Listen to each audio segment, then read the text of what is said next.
Sejam novamente bem-vindos para a aula 11 do nosso curso 500 exercícios de matemática para gabaritar no Enem.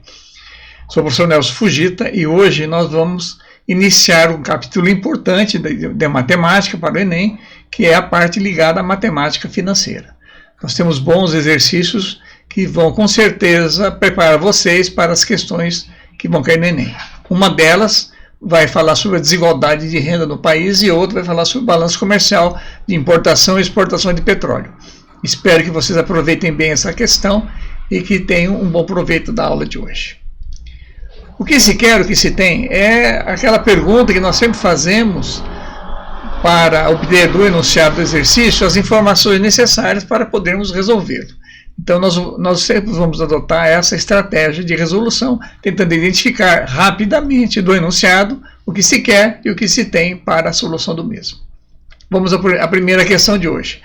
No ano de 2017, a questão 162 diz o seguinte: a mensagem digitada no celular enquanto você dirige tira a sua atenção e por isso deve ser evitada. Pesquisas mostram que o motorista que dirige um carro a uma velocidade constante percorre às cegas, isto é, sem ter visão da pista, uma distância proporcional ao tempo gasto ao olhar para o celular e durante a digitação da mensagem. Considere que isso de fato aconteça.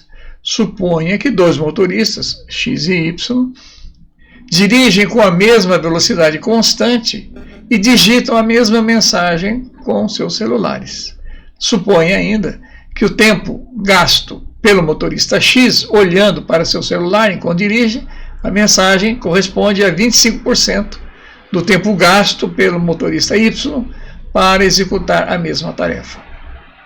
A razão entre as distâncias percorridas às cegas por X e Y, nessa ordem, é igual a... E aí são dadas 5 alternativas, vamos ver a mais correta. O que se quer? A razão entre as distâncias percorridas às cegas por X e Y nessa ordem. O que se tem? Tempo gasto pelo motorista X, vamos chamar de T índice X, para digitar a mensagem. E o tempo Y, o tempo gasto pelo motorista Y para fazer a mesma tarefa. Porém, o tempo que o motorista X gasta é apenas 25% do tempo que o motorista Y o faz. Sabe-se ainda que a velocidade é constante, a velocidade tanto do veículo X como do veículo Y é uma constante, vamos chamar de K. Portanto, o espaço que vai ser percorrido por ambos vai ser o produto de K pelo tempo T. Ok? O espaço é uma constante vezes o tempo. Vai nos dar, portanto, o espaço percorrido. Então, considerando que o espaço é essa constante vezes o tempo, se o tempo do motorista X é o TX, então o LX será TX, é KTX, e o LY será KTY. Se LX é KTX e TX equivale a 0,25 de TY, porque TX é 25% de TY, então eu tenho que isso aqui vai significar 0,25 KTY. Portanto, o LX é 0,25 KTY. Esse K do TX com esse K do TY simplifica LX igual a 0,25 LY, isolando o LY para o primeiro membro da proporção, vai ficar LX sobre LY igual a 1/4, e a resposta correta é a alternativa B. A proporção é de 1 para 4. Ok? Próxima. No ano de 2012, o exercício 152 diz o seguinte: a capacidade mínima em BTU por hora de um aparelho de ar-condicionado para ambientes sem exposição ao sol pode ser determinada da seguinte forma: 600 BTU por hora por metro quadrado, considerando-se até 2 pessoas no ambiente. Para cada pessoa adicional nesse ambiente, acrescentar 600 BTU por hora. Acrescentar mais 600 BTU por hora para cada equipamento eletroeletrônico em funcionamento no ambiente. Será instalado um aparelho de ar-condicionado em uma sala sem exposição ao sol de dimensões 4 metros por 5 metros, em que permaneçam 4 pessoas e possua um aparelho de televisão em funcionamento. A capacidade mínima em BTU por hora desse aparelho de ar-condicionado deve ser, e aí são dadas 5 possibilidades. Vamos à resolução. O que se quer? A capacidade mínima em BTU por hora do aparelho de ar-condicionado. O que se tem? Uma fórmula para o cálculo dessa capacidade em função da área e da quantidade de pessoas. No item A, para essa fórmula, lembramos que tem que ser considerado um cálculo de 600 BTU por hora por cada metro quadrado de área a ser refrigerado, já considerando 2 pessoas presentes.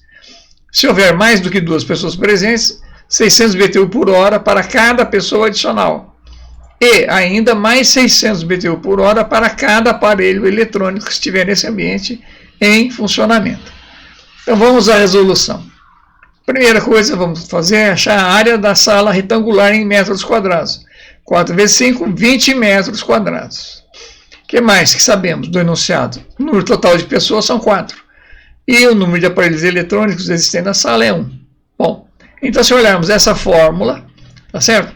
O primeiro valor de 600 BTU por hora, eu tenho que considerar por metro quadrado. Então vou multiplicar por 20, já que a área é de 20 metros quadrados. Então 20 vezes 600 seria 12.000 BTU por conta de ser uma área de 20 metros quadrados. Mas já está levando em conta 2 pessoas presentes. O número total de pessoas são 4. Portanto, restam 2 aqui que preciso considerar a mais como pessoa adicional, multiplicando por 600. E finalmente existe um aparelho eletrônico funcionando, que é uma televisão, mais 600. Então, se eu somar 20, mais 1, 20, mais 2, 22, mais 1, 23. 23 vezes 600 vai me dar 13.800 BTU por hora, e a resposta correta é a resposta D. Ok? Vamos para a próxima.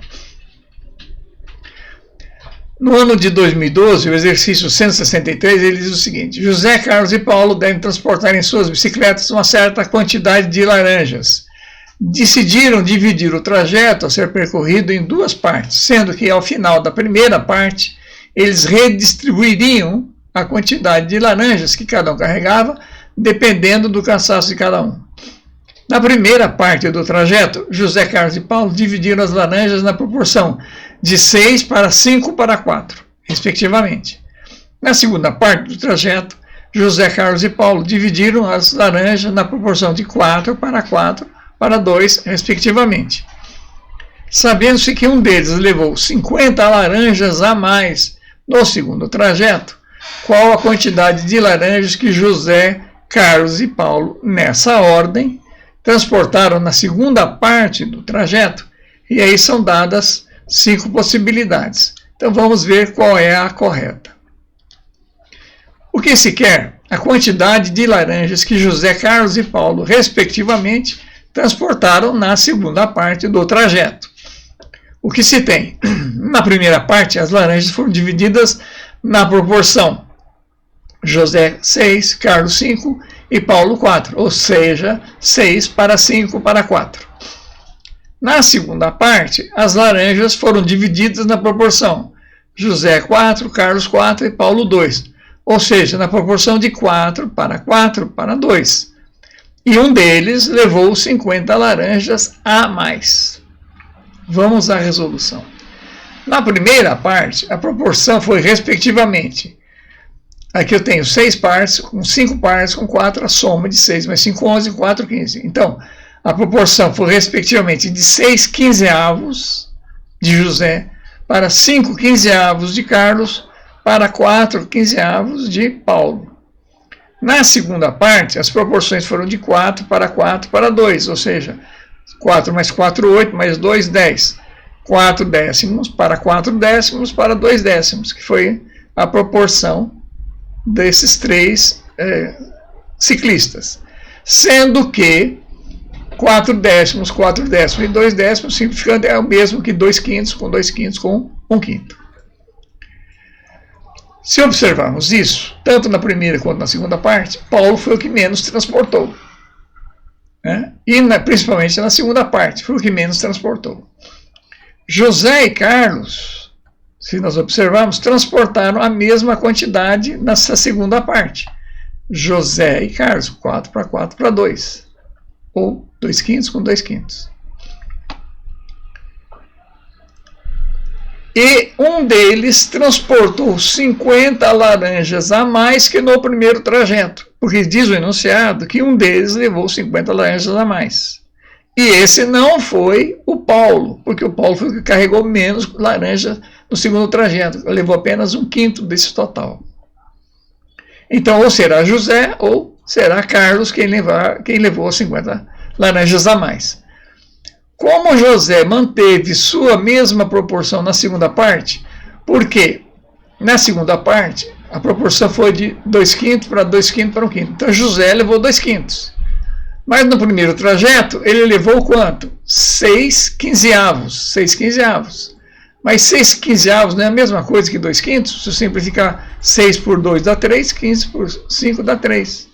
15 por 3 dá 5, quer dizer, 2/5 na ida e na volta. Logo ele levou a mesma coisa. Então José manteve a mesma proporção, não levou. Portanto, quem é que carregou laranjas a mais? Foi Paulo.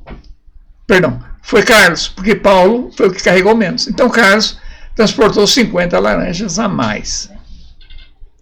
Então a proporção de Paulo na segunda viagem foi 2/5 do total. A proporção de Carlos, 2/5 no total, que foi 5/15 do total, mais 50. Veja bem, Carlos, que é o segundo aqui, ó, Carlos, levou 5/15 na primeira parte e levou 2/5 do total na segunda parte. 2/5 do total, 5/15, mais as 50 laranjas. Por quê? Diz o enunciado que um deles levou 50 laranjas a mais. Então, se foi 50 laranjas a mais. Então, se eu passar agora esses 5/15 para o primeiro membro do total, vou achar 2/5 menos 5/15, que vai dar 6/15 menos 5/15. Veja que o mínimo aqui, ó, entre 2/5 e 5/15 é 15. 15 dividido por 5 dá 3 vezes 2, 6. 6/15. Menos 5/15 vai dar 1/15. 1/15 igual a 50. Passando o t para lá, isolando, vou achar t igual a 750 laranjas. Então, com isso, nós achamos o total de laranjas. Portanto, 2/5 de 750 laranjas são 300. E 1/5 são 150. Então, a quantidade será 300 para José, 300 para Carlos e apenas 150 para Paulo. E a resposta correta é a resposta B. Ok? Vamos para a próxima. No ano de 2017, o exercício 138 diz o seguinte: em uma cantina, o sucesso de venda no verão são sucos preparados à base de polpa de frutas. Um dos sucos mais vendidos é o de morango, com acerola, que é preparado com 2/3 de polpa de morango e 1/3 de polpa de acerola. Para o comerciante, as polpas são vendidas em embalagem de igual volume. Atualmente, a embalagem de polpa de morango custa R$ 18,00 e a de acerola R$ 14,70. Porém, está prevista uma alta no preço da embalagem da polpa de acerola no próximo mês, passando a custar R$ 15,30. Para não aumentar o preço do suco, o comerciante negociou com o fornecedor uma redução no preço da embalagem da polpa de morango. A redução em real no preço da embalagem da polpa de morango deverá ser de, e aí temos as possibilidades começando com 20 e terminando com 0,30. Vamos à resolução. O que se quer? A redução em real no preço da embalagem da polpa de morango. O que se tem? Um suco preparado com 2/3 de polpa de morango e 1/3 de polpa de acerola. Custo das embalagens: morango R$ 18,00 e acerola R$ 14,70. Alta prevista no preço da acerola, R$ 15,30. Vamos à resolução. Antes do aumento, nós tínhamos então na composição de custos 2/3 de morango, seria 2/3 vezes R$ 18,00, mais 1/3 da polpa de acerola, que era R$ 14,70. O que vai dar 2/3 de 18 vai dar 12, mais R$ 4,90, nós vamos ter um preço então de um custo de R$ 16,90 para essa cantina. Se tivermos esse aumento, né, após esse aumento, que vai então passar de R$ 14,70 para R$ 15,30 a acerola, como é que ficaria esse custo então? Então, fazendo a composição de custos, vamos ter 2/3 de 18, mais 1/3 agora, não mais de 14,70, mas sim de 15,30, o que vai dar 12 mais 5,10. o que vai totalizar R$ 17,10. Portanto, nós tivemos um aumento aqui, ó, de 20 centavos no preço, 17,10 menos 16,20, 20 centavos. Como é que ele vai ter que fazer? Ele vai ter que reduzir, então, esse custo de 20 centavos aonde? Em cima do morango. Então, o custo do morango, para se evitar o aumento, o custo dele, na composição do custo do morango, entra com R$12, né? Então, seria R$12 menos 20, o custo do morango teria que ser R$11,80. Porém, o morango só entra com 2/3. Para eu calcular o total, eu tenho que considerar 3/2, o inverso dessa fração, para achar o total. Então, nesse novo custo, 3/2 de 11,80 vai dar 17,70. Então, a redução necessária na polpa de morango será de R$18, com menos 17,70, será, portanto, de 30 centavos, e a resposta correta é a resposta E. Ok? Então, veja bem, a pegadinha desse exercício aqui é considerar o seguinte, que como o morango, a composição de custo dele é apenas 2/3, então, para eu compensar esses 20 centavos, eu tenho que considerar 3/2 desse custo, 1,5 para ele poder compensar também o valor da acerola. E, portanto, não é 20 centavos a redução, seria 30 centavos essa redução. Ok? Vamos para a próxima. No ano de 2013, a questão 167 diz assim: a cerâmica constitui-se em um artefato bastante presente na história da humanidade. Uma de suas várias propriedades é a retração, ou contração, que consiste na evaporação da água existente em um conjunto ou bloco cerâmico, quando submetido a uma determinada temperatura elevada. Essa elevação de temperatura, que ocorre durante o processo de cozimento, causa uma redução de até 20% nas dimensões lineares de uma peça. Suponha que uma peça, quando moldada em argila, possuía uma base retangular cujos lados mediam 30 centímetros por 15 centímetros. Após o cozimento, esses lados foram reduzidos em 20%, cada um deles. Em relação à área original, a área da base dessa peça após o cozimento ficou reduzida em. E são dadas 5 possibilidades, vamos ver qual delas é a correta. O que se quer? A redução em porcentagem da área original da base da peça após o cozimento. O que se tem? Redução das dimensões lineares em 20%. A base retangular da argila é 30 por 15. Vamos à resolução. Cálculo da área da base original. 30 vezes 15 vai dar 450 centímetros quadrados. Era, portanto, a base dessa peça de argila antes do cozimento. Após o cozimento, houve uma redução de 20% em cada uma das dimensões lineares. Portanto, esses 30 centímetros aqui foram reduzidos de 20%, portanto, a dimensão final ficou 0,8 vezes 30, 80% de 30. Da mesma forma, a dimensão de 15, 0,8 vezes 15. Então, essa base de argila, após cozida, ficou com 24 por 12, o que dá 288 centímetros quadrados. Portanto, a proporção da redução foi de 288 centímetros quadrados para 450, o que dá 0,64 ou 64%. Opa, vou olhar aqui. Não, mas espera um pouquinho. Vamos ver o enunciado. Ele não quer saber qual foi a proporção da redução. Ele quer saber qual foi a redução da área original. Quanto que reduziu da área original. Opa, se é o quanto reduziu da parte original, então eu pego os 450, subtrai os 288, que é a parte final, inicial menos a final aqui, deu 162, essa diferença que dividido por 450 deu 0,36 ou 36%. Portanto, a redução foi de 36% e o que sobrou foi 64%. Então a resposta certa é a resposta C, 36%. Essa questão tinha uma pegadinha, cuidado com isso na leitura do enunciado.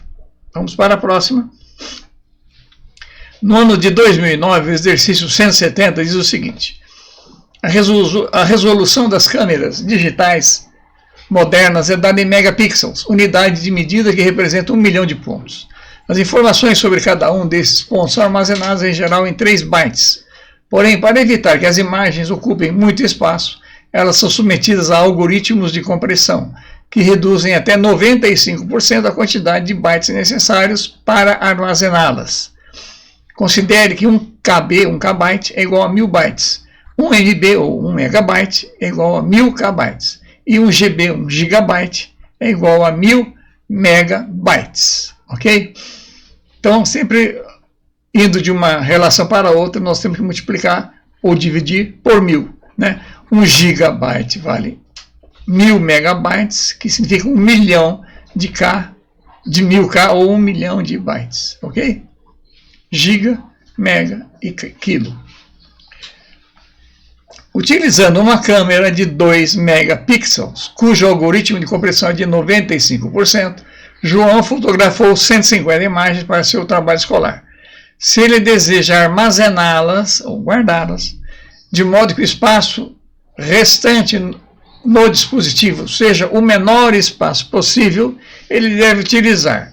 Então temos 5 alternativas aqui: um CD de 700 MB, um pendrive de 1 GB, um HD externo de 16 GB, um memory stick de 16 MB ou um cartão de memória de 64 MB. Vamos ver qual é o mais adequado à resposta. Resolução. O que se quer? Qual a capacidade de memória utilizada para armazenar 150 fotos com a menor sobra possível? O que se tem? Câmera que produz fotos com 2 megapixels. Cada megapixel utiliza 3 megas de memória para armazenagem. Um programa utiliza algoritmo de compressão de 95% e reduz a necessidade de armazenamento, portanto, para 5%. E temos que armazenar, o João quer armazenar 150 fotos com 2 megapixels cada. Vamos à resolução. Cálculo da necessidade de armazenamento. Então nós temos 150 fotos. Cada foto tem 2 megapixels de resolução. E cada uma delas necessita de 3 MB para armazenagem. Então, 150 vezes 2, 300, vezes 3, 900 megabytes necessários antes da compressão. Como com a compressão eu reduzo isso para apenas 5%, então após a compressão, 5% é 0,05, vezes 900, o que vai me dar 45 megabytes. Então, olhando essas 5 alternativas, a que melhor se aproxima é a resposta E, cartão com 64 megas, que vai me apresentar a menor sobra. Ok? Vamos para a próxima. Também no ano de 2009, o exercício 141 diz o seguinte: uma resolução do Conselho Nacional de Política Energética, CNPE, estabeleceu a obrigatoriedade de adição de biodiesel ao óleo diesel comercializado nos postos. A exigência é que, a partir de 1º de julho de 2009, 4% do volume da mistura final seja formado por biodiesel. Até junho de 2009, esse percentual é de 3%. Essa medida estimula a demanda de biodiesel, bem como possibilita a redução da importação de diesel de petróleo. Estimativas indicam que, com a adição de 4% de biodiesel ao diesel, serão consumidos 925 milhões de litros de biodiesel no segundo semestre de 2009. Considerando-se essa estimativa para o mesmo volume da mistura final diesel mais biodiesel, consumida no segundo semestre de 2009, qual seria o consumo de biodiesel com a adição de 3%? Então vamos lá, e são dadas 5 alternativas possíveis de consumos. O que se quer? O consumo de biodiesel com adição de 3% no óleo diesel no segundo semestre de 2009. O que se tem? Que o consumo previsto de 925 bilhões ou milhões de litros de biodiesel com adição de 4% no total. Ou seja, o biodiesel com 4% teria um consumo previsto de 950 milhões de litros. Vamos fazer então a regra de 3 para resolver essa questão e achar qual seria o total, o 100% do óleo diesel somado ao biodiesel. Se eu sei que 4% é a parte correspondente ao biodiesel, 4% do biodiesel, são 926 milhões de litros, 926 vezes 10 a sexta. 100% desse total, onde estão esses 4% de biodiesel, X. Então, fazendo a multiplicação em cruz, 4 vezes X é igual a 100 vezes 926. Portanto, X é igual ao volume total, que é 231,25 vezes 10 a oitava litros. Se eu pegar 3% desse volume, seria 0,03 vezes 231,25 vezes 10 a oitava. Porque o que existe que é o consumo com adição de 3%. Então, 0,03 vezes 231 vezes 10 a oitava, nós vamos ter um consumo de biodiesel com 3% de 693,75 vezes 10 a sexta litros. E a resposta correta é a resposta D. Ok? Mais um exercício mais simples, porque é uma utilização da regra de 3. O exercício 144 do ano de 2009, ele diz o seguinte: a música e a matemática se encontram na representação dos tempos das notas musicais conforme a figura seguinte. Então tem uma figura, tem as notas musicais aí representadas, semibreve, mínima, semínima, colcheia, semicolcheia, fuso, semifusa, e os tempos, 1, meio, 1/4, 1/8, e assim por diante, até uns 64 avos. Um compasso é uma unidade musical composta por determinada quantidade de notas musicais, em que a soma das durações coincide com a fração indicada como fórmula do compasso. Por exemplo, se a fórmula de compasso for 1/2, poderá ter um compasso ou com 2 semínimas, ou com uma mínima, ou com 4 colcheias. Por quê? Porque 4 colcheias equivale a meio, uma mínima equivale a meio e 2 semínimas no total vão dar meio também. Sendo possível a combinação de diferentes figuras. Um trecho musical de 8 compassos, cuja fórmula é 3/4, poderia ser preenchido com. Então, são dadas 5 possibilidades de preenchimento desse compasso. Vamos lá. O que se quer? Um trecho musical composto de 8 compassos 3/4, equivalente ao conjunto de notas. Então, quer saber quais são essas notas que podem substituir esse trecho de 8 compassos 3/4. O que se tem? Um quadro descritivo dos tempos das notas. Semibreve vale 1, mínima meio, semínima 1/4, colcheia 1/8, semicolcheia 1/16, a fusa 1/32 e a semifusa 1/64 avos. Vamos à resolução. A primeira coisa que eu tenho que fazer é calcular qual é o tempo total desses 8 compassos 3/4. Então, 8 vezes 3/4 é a mesma coisa que 24 sobre 4, que vai dar 6 tempos inteiros.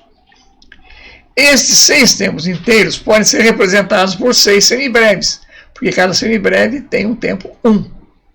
6 vezes 1. Ou 12 mínimas, porque cada mínima tem um tempo de meio. 12 vezes meio vai dar 6. Ou 24 semínimas, 24 vezes 1/4 semínima, que vai dar 6 também, 24 vezes 1/4. Ou 48 colcheias, por exemplo, são 48 vezes 1/8. Muito bem, mas eu posso trabalhar com qualquer combinação dessas duas aqui, por exemplo. Por exemplo, se eu pegar metade dessas colcheias aqui, que são 24, 24 vão corresponder a 3, e os outros 3 tempos, eu vou pegar, por exemplo, 12 semínimas.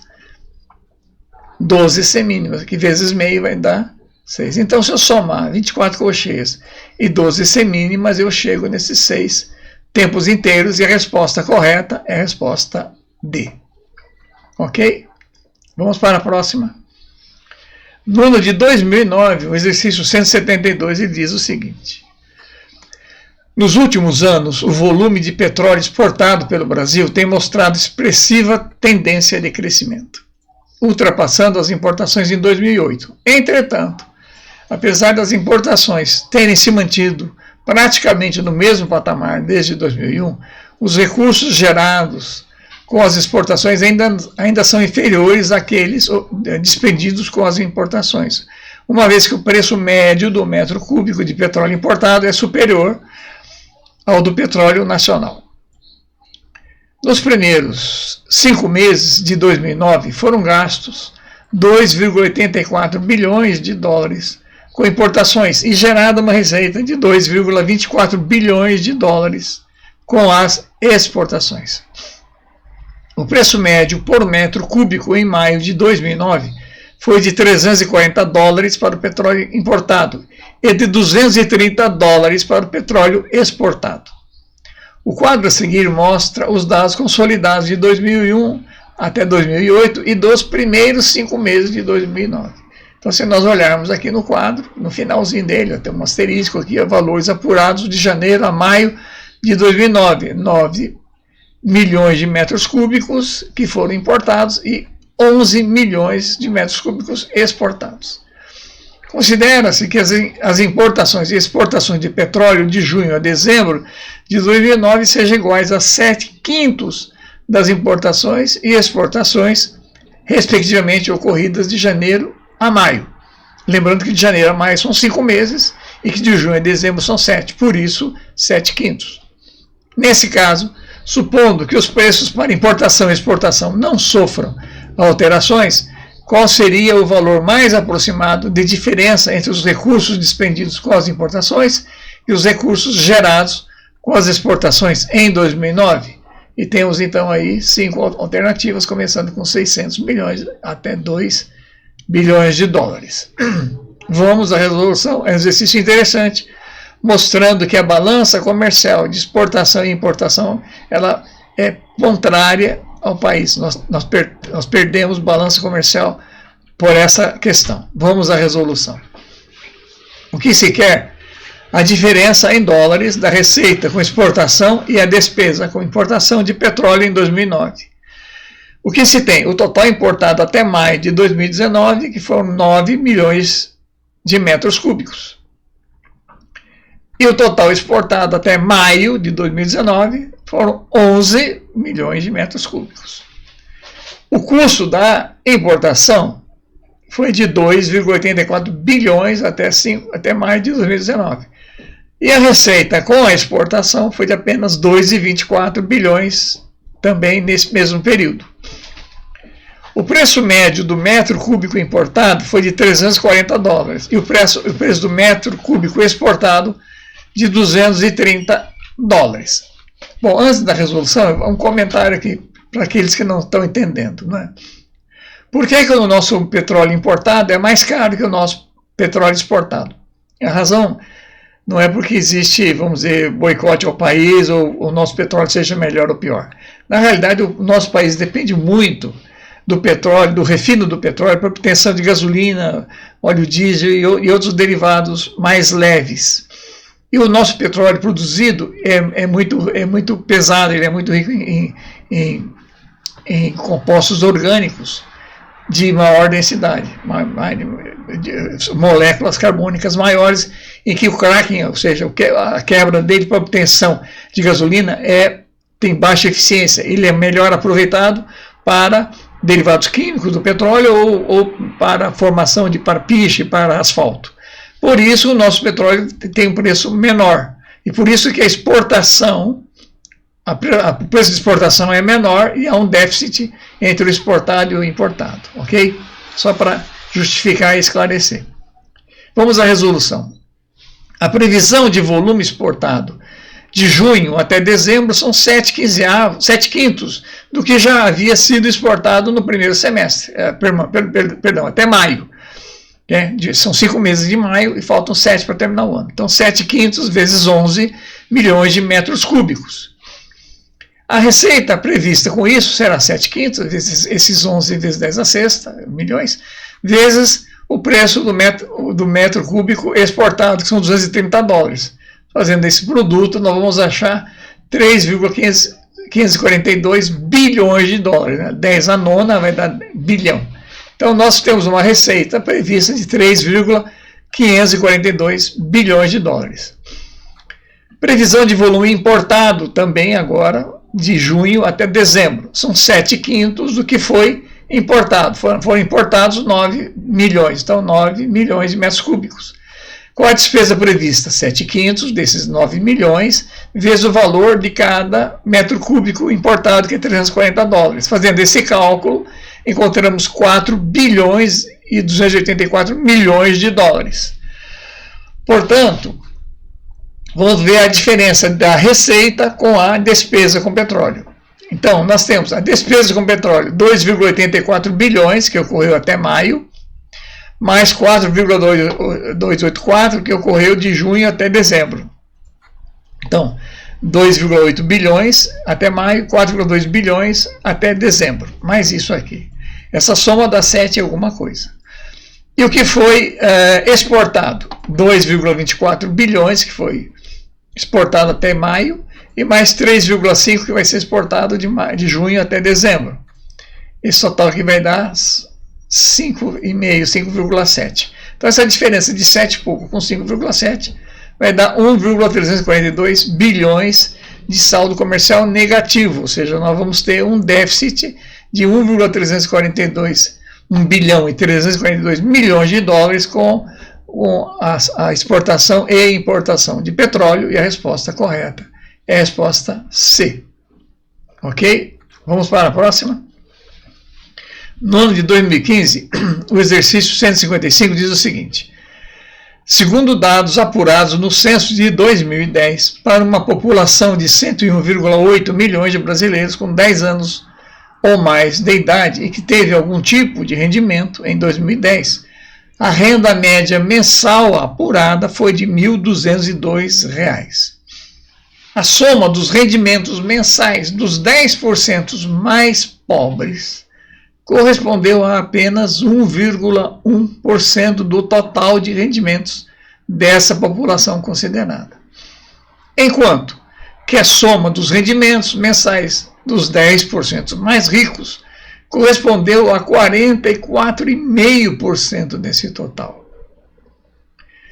Qual foi a diferença em reais entre a renda média mensal de um brasileiro que estava na faixa dos 10% mais ricos e de um brasileiro que estava na faixa dos 10% mais pobres? E aí nós temos 5 alternativas, começando essa diferença entre R$ 240 mensais e indo até R$ 5.216 mensais. Vamos à resolução dessa questão. O que se quer? Qual a diferença em reais entre a renda média mensal de um brasileiro que estava na faixa dos 10% mais ricos para um que esteja na faixa dos 10% mais pobres em 2010? O que se tem? A população economicamente ativa de quase 102 milhões de pessoas. A renda média mensal dessa população, R$ 1.202. A soma da renda dos 10% mais pobres, apenas 1,1% desse total. Enquanto a soma da renda dos 10% mais ricos, quase a metade desse total, 44,5%. Um grande desequilíbrio nessa pirâmide social do país, né? 10% mais rico detém quase que metade da renda do restante do país. Vamos à resolução. A renda mensal total dessa população, eu encontro fazendo o quê?